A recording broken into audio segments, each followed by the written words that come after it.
Cassie walked along the sidewalk, feeling the crisp autumn air on her face.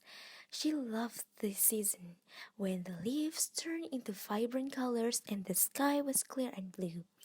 She felt a pang of nostalgia as she passed by her old high school, where she had spent 3 years of her life. She wondered how things would have been different if she stayed there, instead of transferring to a new school in the middle of her senior year. She remembered the day when everything changed, when her best friend Maddie betrayed her in the worst way possible. They had best friends since kindergarten, inseparable and loyal. They had shared everything, from secrets to clothes to crushes. Yes, crushes. Why not? Cassie had always liked Otis, the kind and handsome boy who sat next to her in math class.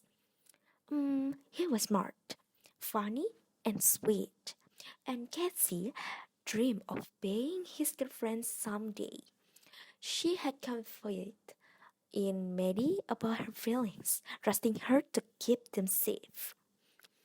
But Maddie had other plans. In the Loki, Maddie had liked Otis too, but she had never told Cassie. She had waited for the right moment to make her move. And that moment came on Friday afternoon in October. Cassie had been looking forward to going to the school carnival with Otis, who had asked her out earlier that week. She had been so happy and excited, thinking that he finally liked her back. She had told Mary about it, expecting her to be happy for her too. But Mary wasn't happy. She was jealous and angry. She decided to ruin Cassie's date by confessing to Otis that she liked him too, and that she wanted to choose between them. She did it right in front of Cassie, who was shocked and hurt by her friend's betrayal. Otis was confused and torn, not knowing what to do. He liked both girls, but he didn't want to hurt either of them. He asked for some time to think and left them both standing there.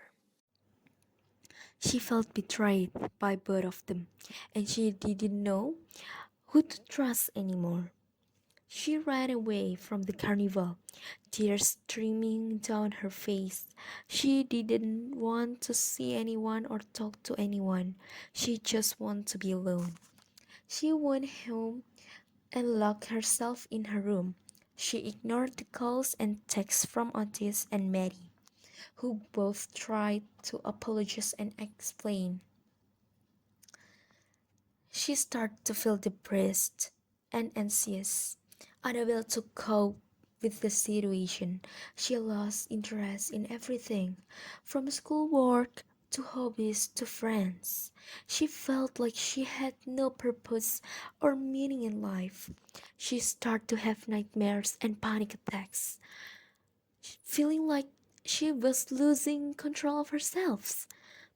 She felt mentally unstable and disoriented, unable to tell what was real and what was not. She decided that she needed a change of scenery, a fresh start. She asked her parents if they could move to another city where she could go to a new school and meet new people. Her parents agreed, seeing how unhappy she was. They packed their bags and left their old home behind. Cassie hoped that things would get better in her new place, but they didn't. She still felt lonely and sad, unable to make friends or fit in. She still missed Otis and Maddie. Despite everything they had done to her, she still loved Otis, but she knew he didn't love her back. He had chosen Maddie over her after all. She found out from social media that Otis and Maddie were dating now, and they look happy together. They posted picture of themselves smiling and holding hands, going to movies and parties and trips. They seemed like the perfect couple, while Cassie was alone and miserable. She hated them for being happy while she was suffering. She hated herself for still caring about them while they didn't care about her at all. She hated life for being so unfair and cruel. She decided that she needed help, professional help. She realized that she couldn't go on like this forever, that she needed to heal and move on. One day, she was surprised. She received a call from Otis. He said he wanted to talk to her, to apologize and explain. He said he missed her and he wanted to be friends again. And Cassie didn't know what to say. She felt a mix of emotions from curiosity to confusion to nostalgia. She agreed to meet him at a coffee shop near her new school, where they could talk in private.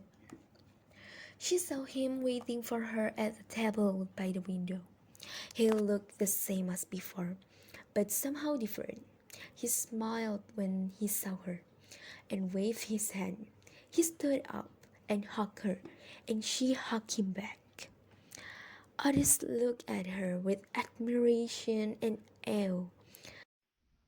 I was proud of you, that you has overcome so much and become so strong. I'm sorry for what I've done to you, and I hurt you so badly. I wished I had chosen you over Maddie, that I've made a mistake. Cassie looked at him with pity and forgiveness. She said, "That it was okay. I understand what you did and what you did. I forgive you for what you have done to me. That I didn't hold any grudge against you. I wished you the best with Mary, that you deserve to be happy." They finished their drinks and got ready to leave. They hugged each other to goodbye and thanked each other for the talk. They exchanged phone number and promised to keep in touch. They walked out of the coffee shop together, feeling a sense of closure and peace.